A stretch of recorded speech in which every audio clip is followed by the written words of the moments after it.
নদী কখনো গড়ে দেয়, কখনো ভেঙে দেয়। এই রাক্ষসে নদীর বুকে টিকে থাকার এক নিরন্তর লড়াইয়ের নাম ডিক্রির ঝড়। ফরিদপুরের সিএনবি ঘাট থেকে ইঞ্জিন চালিত নৌকা কিংবা ট্রলারে চেপে উত্তাল জলরাশি পেরিয়ে পৌঁছাতে হয় এই বিচ্ছিন্ন জনপদে।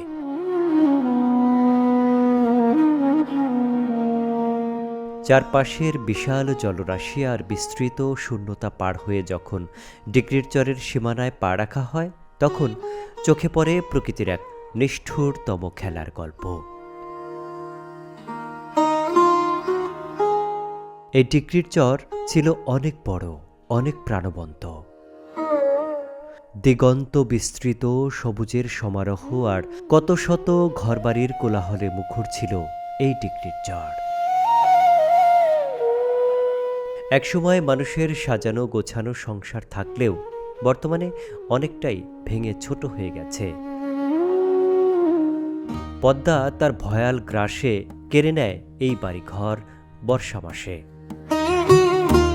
কিন্তু বর্তমানে শুকনা মৌসুম হওয়াতে অনেকটাই শান্ত আর নীরব ডিক্রির চরের প্রকৃতি।